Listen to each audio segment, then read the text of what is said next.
Welcome back to The Mortals, where we tear down the walls brick by brick, exposing the raw, messy, and sometimes unexplainable moments of life and death, and then, of course, everything in between. I'm Nathan, your guide through stories that are going to make your heart race, your skin crawl, and maybe, just maybe, make you feel a little less alone in this wild world. That's the goal, anyway. And if you're new here, we dive deep into true tales of survival and loss, and all the mysteries that linger long after the dust settles. And if you haven't hit that follow button yet, do it now, because rumor has it, if you don't, you'll end up stuck in a room full of funeral directors debating the best eulogy puns. Save yourself. Hit follow. You'll thank me later. Today we're stepping into a story that's going to grip you tighter than a riptide. And it's called Whispers in the Flood, a true account of a young woman who survived one of the deadliest natural disasters in recent memory, a flash flood in the remote hills of northern India. And of course, it would be dumb of me to not acknowledge the recent flash floods in Texas, and to all of those who are mourning, I love. But this story isn't just about survival against nature's wrath. It's about the eerie, unexplainable events that surrounded her fight to live.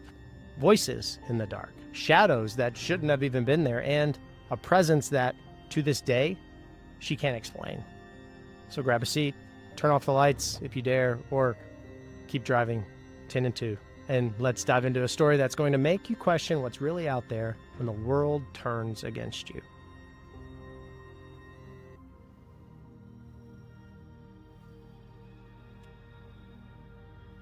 Picture this. It's June 17th, 2013, in the rugged, mist-shrouded mountains of Uttarakhand, a state in northern India often called the Land of the Gods.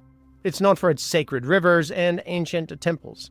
Nestled in the spiritual heartland is a small village called Rambara, a speck on the map near the holy town of Kedarnath. Rambara is the kind of place where time seems to just stand still. Stone houses cling to steep hillsides, prayer flags flutter in the wind, and the roar of the Mandakini River is a constant companion. Pilgrims trek through here by the thousands each year, and they're seeking blessings at the Kedarnath Temple, one of the holiest sites in Hinduism. But in 2013, the heavens themselves seem to turn against this sacred land. Our story centers on a 24-year-old woman named Anjali Devi. Not her real name, but we're going to call her that to protect her identity. She was born and raised in Rambara. It's the eldest of 3 siblings in a family of modest means. Her father ran a very small tea stall for pilgrims, and her mother tended to their tiny patch of farmland. And Jolly herself worked as a guide leading trekkers along the narrow, winding paths to Kedarnath. She knew these mountains like the back of her hand. Every shortcut, every hidden spring, every spot where the earth could betray you with a sudden landslide. But nothing could have prepared her for what was coming. In mid-June, the monsoon season was in full swing, but the rains that year were different. They were relentless. For days, dark clouds hung low over the peaks, dumping sheets of water that turned trails into rivers of mud. The Mandakini, usually a gentle lifeline for the village, was swelled with a ferocity locals hadn't seen in generations. On the evening of June 16th, Anjali sat with her family in their very cramped 2-bedroom home, the tin roof rattling under the downpour. Her younger brother, just 12, clung to her arm, wide-eyed, as thunder shook the walls. "Didi," he whispered, using the Hindi word for older sister.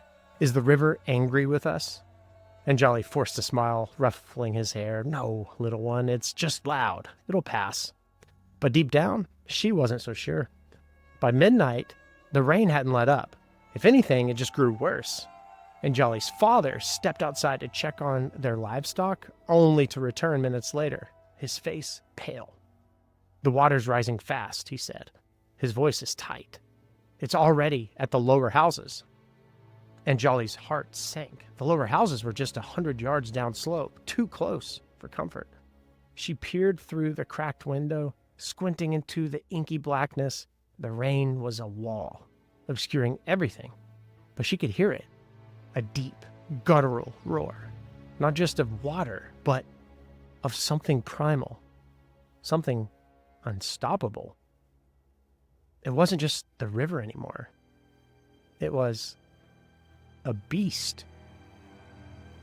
What no one in Rambara could have known was that high in the mountains above them, a glacial lake had burst under the pressure of the relentless rain.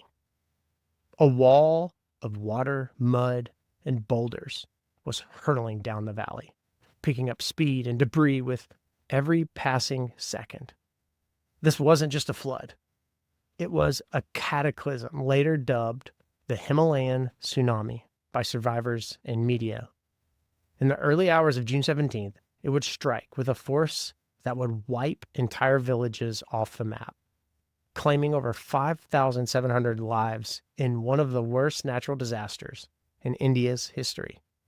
But for Anjali, the nightmare began with a sound, a low, rumbling growl that seemed to come from the earth itself. It was around 2 a.m. when the first screams pierced the night. Her father bolted to the door, shouting for the family to grab what they could. Anjali scooped up her little brother, her mother snatched a bag of clothes, and they stumbled into the rain. The village was chaos. Lanterns flickered as neighbors ran, shouting warnings. "The river! It's coming!" someone yelled. Anjali turned toward the sound of the Mandakini, and that's when she saw it. A towering wave of black water, studded with rocks and uprooted trees, barreling toward Rambara. It was like watching a mountain collapse in slow motion, except it wasn't slow. It was terrifyingly fast. The family sprinted uphill, joining a stream of villagers clawing their way to higher ground. Anjali's sandals slipped on the muddy slope, her brother's weight dragging at her arms. Behind them, the flood hit. The sound was deafening. A monstrous clash as water and debris obliterated homes, sweeping away everything in its path. Stone walls crumbled just like paper. Screams were swallowed by the roar. Anjali risked a glance back and saw the tea stall, her father's livelihood, disappear under a surge of mud. Her chest tightened. They had to keep moving. For the next hour, Anjali and her family climbed. Their lungs are burning, their clothes soaked. They reached a rocky outcrop about 300 feet above the village, joining dozens of others who'd escaped the initial surge. But the danger, it wasn't over. The rain kept falling, and the floodwaters below churned like a living thing, clawing at the hillside. Anjali's father counted heads, his voice hoarse. "We're all here," he said, pulling them into a tight huddle. But as dawn broke, gray and merciless, they saw the true scale of the destruction. Rambara was gone. Where their village once stood was the sea of mud and wreckage, dotted with the broken shapes of what used to be lives. Bodies floated in the current. Neighbors, friends, pilgrims who'd been caught in their sleep. Anjali turned away, bile rising in her throat. They couldn't stay on the outcrop. The hillside was unstable, and smaller landslides were already tumbling down around them. Word spread that rescue teams were assembling near Kedarnath, a few miles up the trail, but getting there meant crossing a narrow ridge exposed to the raging river below. Anjali's father hesitated. "It's too dangerous," he muttered. But staying where they were meant risking another surge or starvation. They had no food, no shelter, and the cold was seeping into their bones. "We have to try," Anjali said, her voice steadier than how she felt. Her father nodded, and they joined this group of survivors preparing to make the same trek. The ridge path was a nightmare. Barely 2 feet wide in places, it snaked along the edge of a sheer drop, with the Mandakini roaring hundreds of feet below.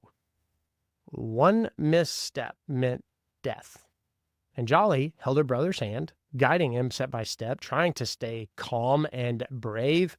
Her mother and father were just behind. The group moved slowly, single file, their shouts of encouragement drowned out by the wind and water around them.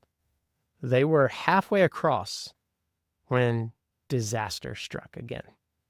A deafening crack split the air, and the ground beneath them shuddered.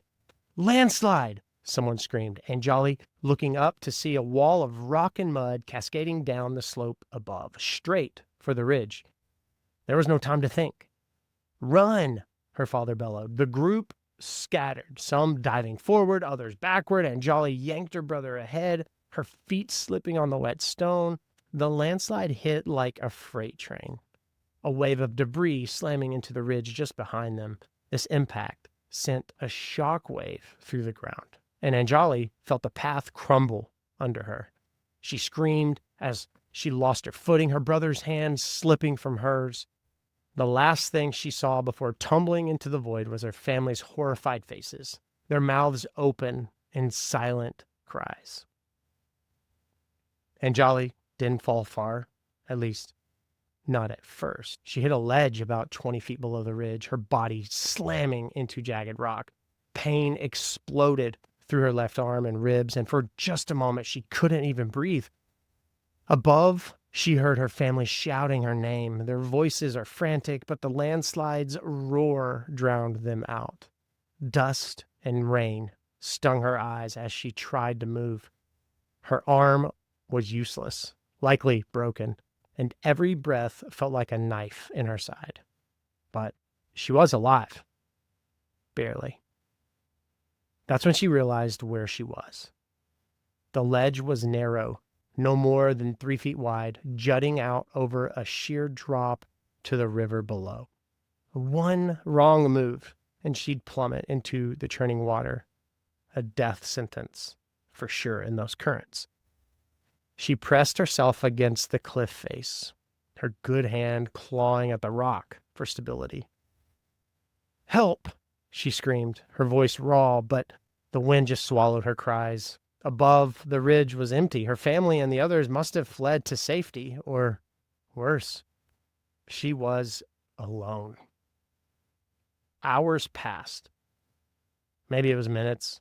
Time just blurred in the haze of pain and fear.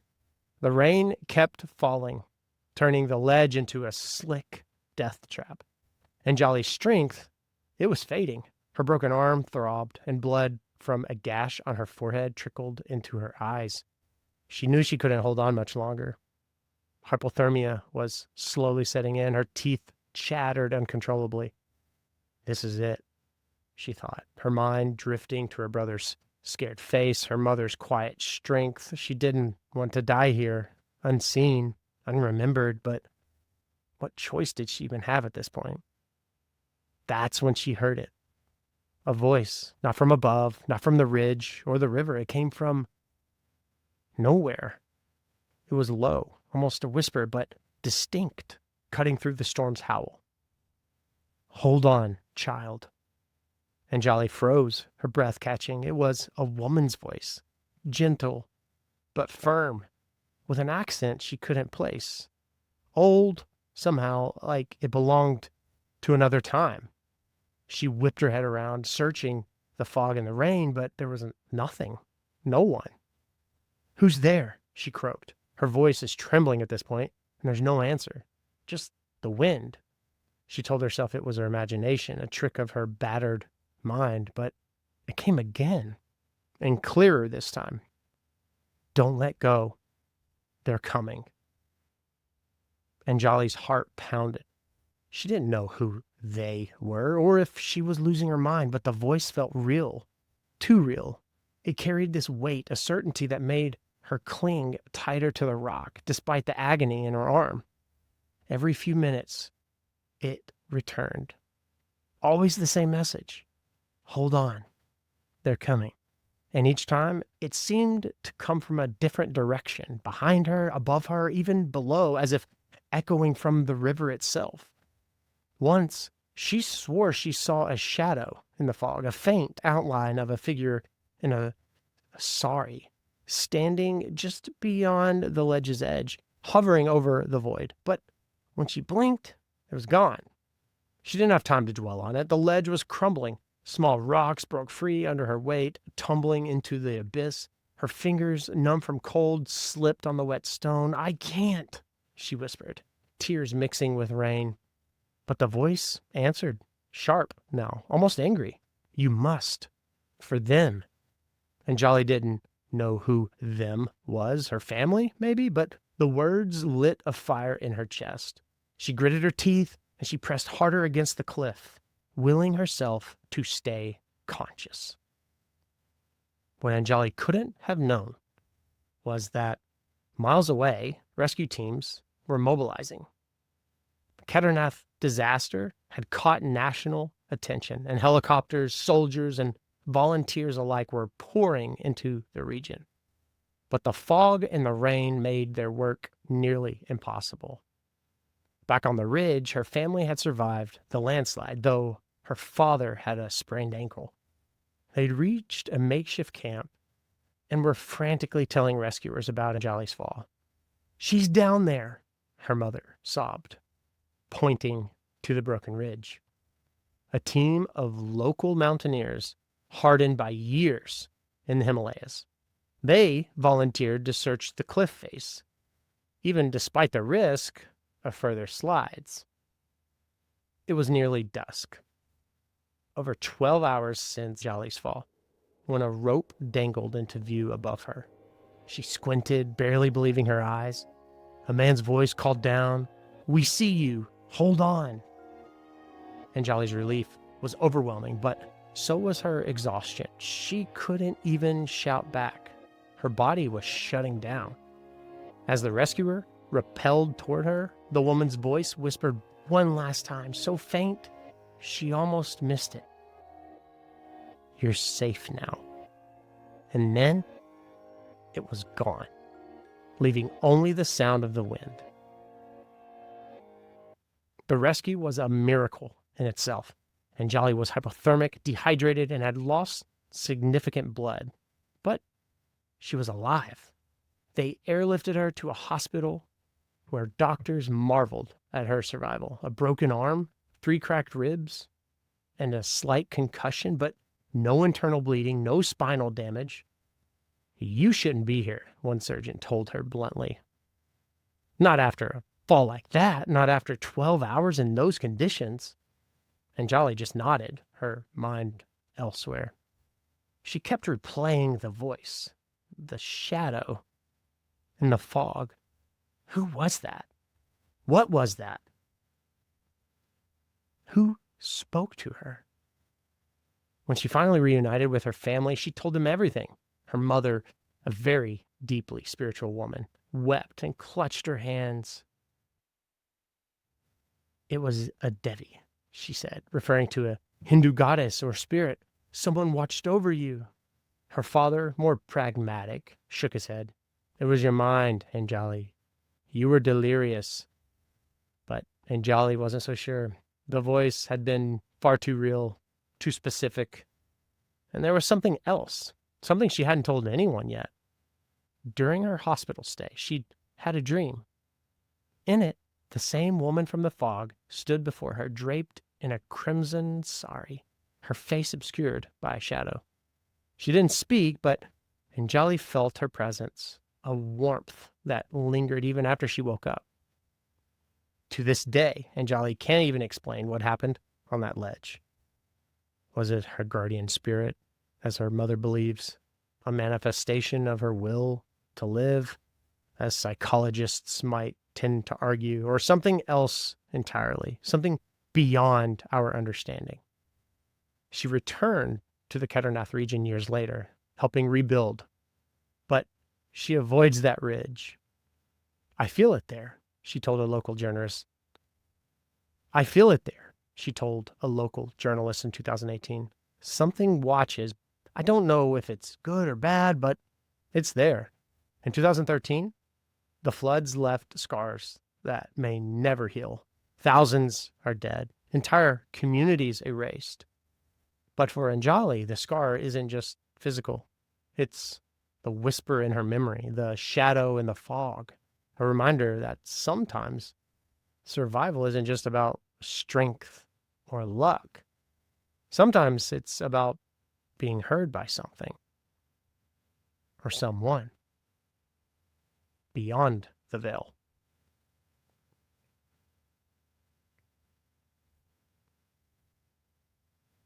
Before we wrap up, I want to take a quick moment to talk about a tool that's been a game changer for me and the Mortals. If you've ever thought about starting your own podcast, creating content, or just making your voice sound next level, you need to be checking out Descript.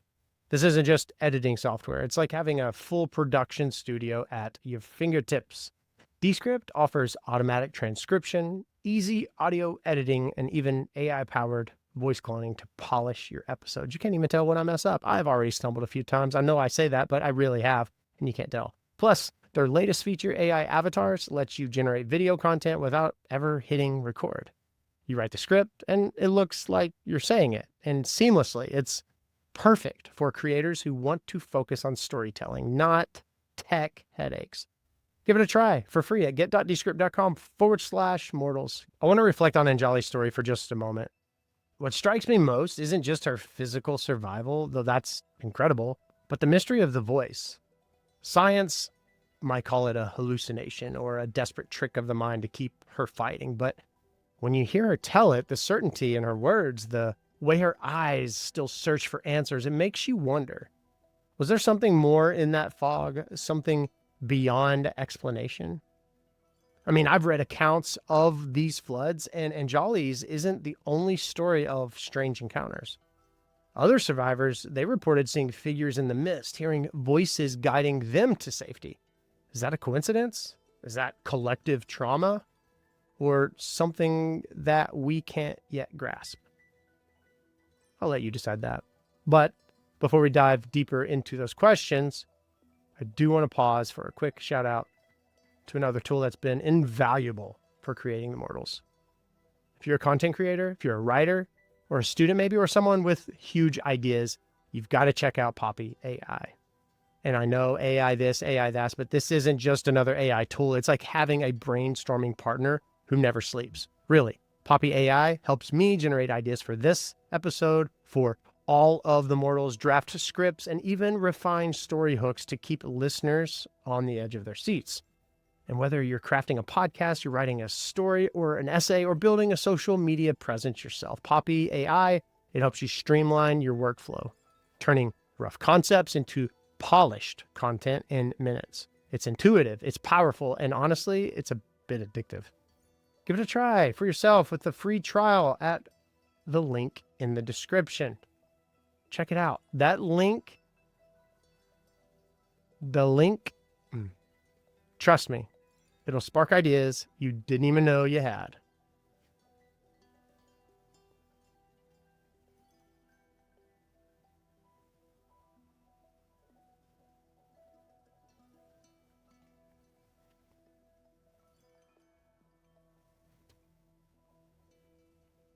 All right, back to Anjali's story, the aftermath of that harrowing day. After the rescue, Anjali, she spent weeks in the hospital, her body mending slowly but surely. The physical scars, the broken arm, the bruised ribs, they of course healed, though she still feels a twinge in her left shoulder when the weather turns cold. But the mental scars, the echoes of that voice, they linger like a shadow that she cannot shake. She returned to her family, who had miraculously all survived the landslide and made it to a relief camp near Kettering. The reunion was tearful, a tangle of hugs and whispered prayers. Her brother, still shaken, clung to her side for days, as if afraid she'd vanish again. Her mother insisted on a puja, a Hindu ritual of gratitude, to thank whatever force had brought Anjali back to them. They offered flowers and incense at a small shrine, her mother murmuring thanks to the Devi, the goddess she believed had intervened. But life after the flood wasn't easy. Their home was gone, erased by the deluge. The family relocated to a temporary shelter in a nearby town, living off government aid and the kindness of strangers. Father, once a proud tea stall owner, took odd jobs, his spirit dimmed by the loss of everything that he'd built. Herself couldn't guide trekkers anymore, not with her injuries and not with the memories that haunted every mountain path she took. Instead, she found work in a relief organization, helping other survivors rebuild their lives.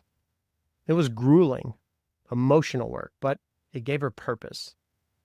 I survived for a reason, she told me in a quiet moment during the interview. years later. I have to help others now. It's what she would want. I didn't need to ask who she was. Let's zoom out for just a second and look at the bigger picture of the 2013 floods. This wasn't just a local tragedy here. It was a national catastrophe. Over 5,700 people lost their lives, with thousands more unaccounted for, presumed swept away by the raging waters. Entire villages, like Rambara, disappeared overnight, swallowed by mud and debris, lives gone, livelihoods destroyed. The Kedarnath Temple, a centuries-old spiritual beacon, was surrounded by destruction, though the structure itself miraculously stood firm. Pilgrims, locals, and tourists alike were caught in the disaster, many stranded for days without food or shelter. Rescue operations were Herculean.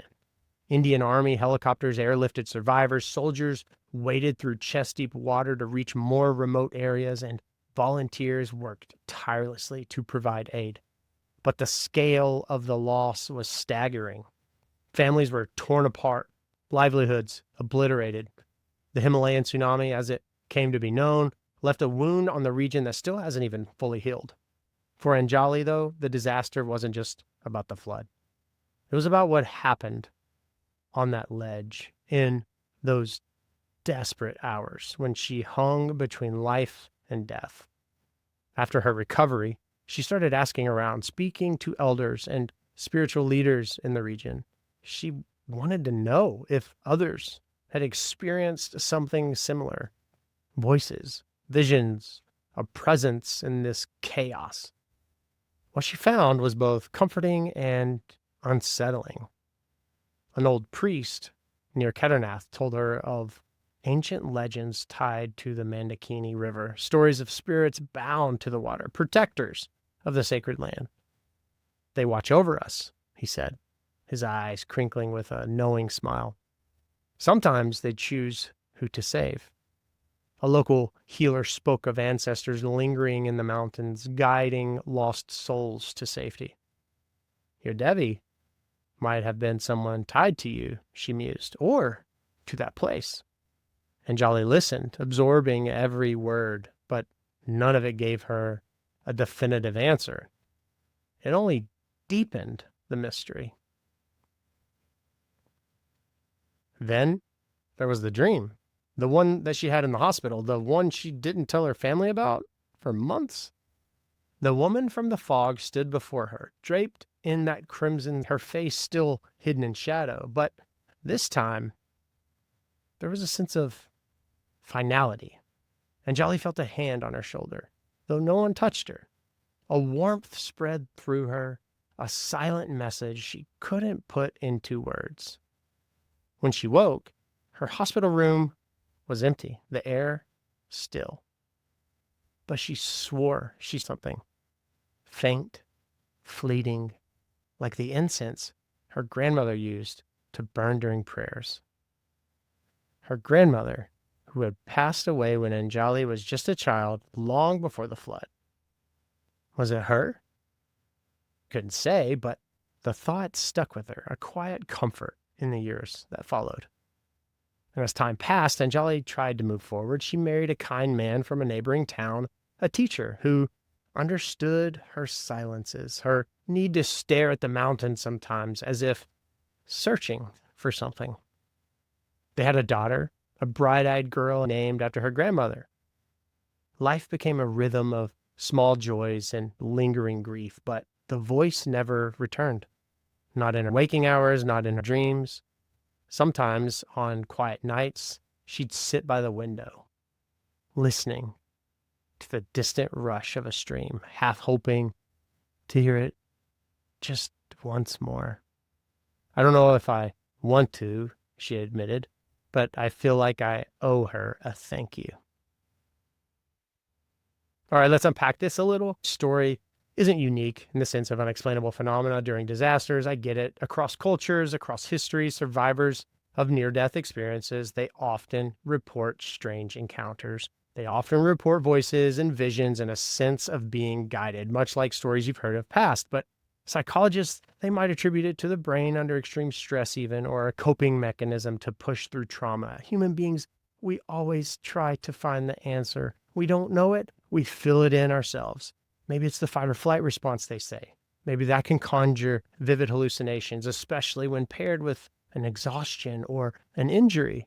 But then there are even the details, the specificity of the voice, the repeated message, the shadow in the fog, and the shared stories from the survivors of the tsunami, some of whom described similar presences.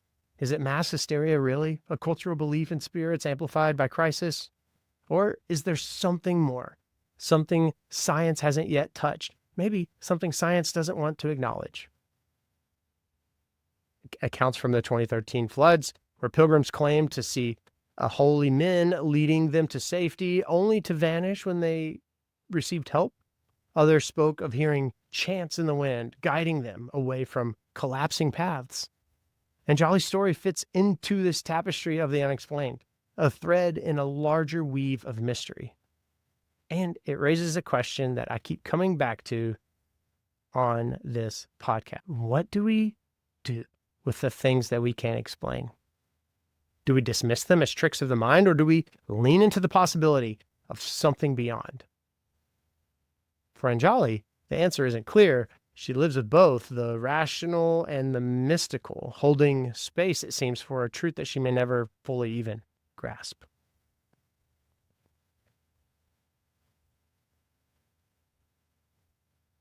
Considering the broader impact of the floods on Anjali's life, beyond the voice, beyond the eerie, there's the raw human cost. She lost her home.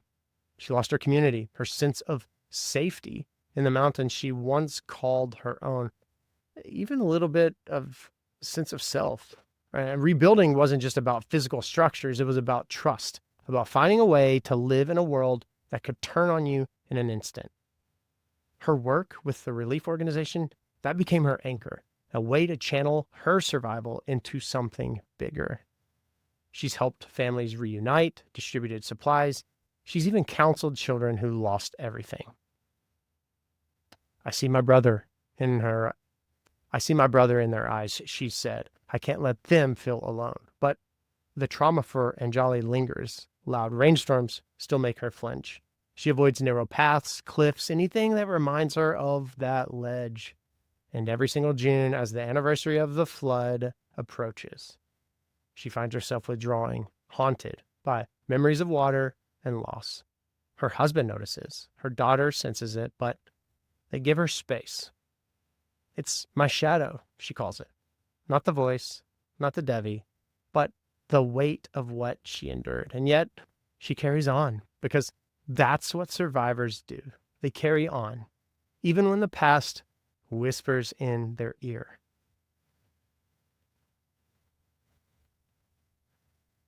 I want to end with a thought that's stuck with me since I first heard this story.